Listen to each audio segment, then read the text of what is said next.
Welcome to the land of Robin Hood, who took from the rich and gave to the poor, and where they now have another way of redistributing wealth. Here, companies pay for parking spaces. Not everyone likes it. At this printing company, they say it's a stealth tax. There's no benefit at all for us. The problem that we're facing is we haven't got the transport to bring the employees in.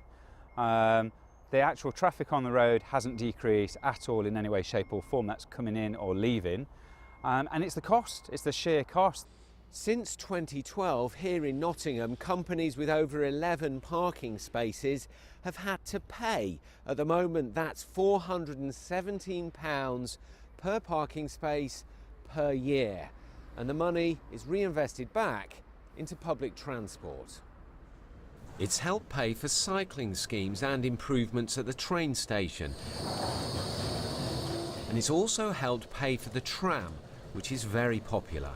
I find them really useful actually. So I'm from Oxford, we don't have any, but they're really useful in the city centre. I've just come from the campus to here in like 5 minutes, which is really useful for the trains.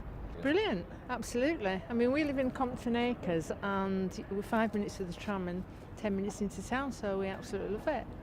Some companies pass the parking levy on to employees, but the council says the scheme has improved air quality.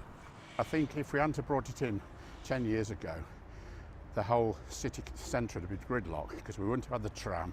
There'd just been lots and lots of cars trying to get into the city centre, and you know, the tram takes a lot of those cars away.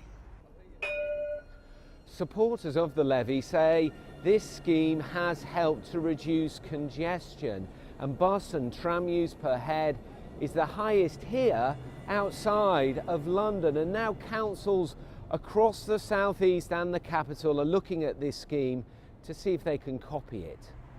Hounslow Council now wants to introduce a scheme in this area to pay for a new train link. Well, I think it's a cost that will benefit the businesses in the long run. It should be part of their strategy for the work they do for their staff. They want to improve air quality, I'm sure. That's what they're about. We're about that as well. We must improve air quality for everyone, and that includes employees as well as our residents. Motoring groups say it's a tax on drivers, but other councils will also be looking at how to make parking spaces pay. Tom Edwards, BBC London News, Nottingham.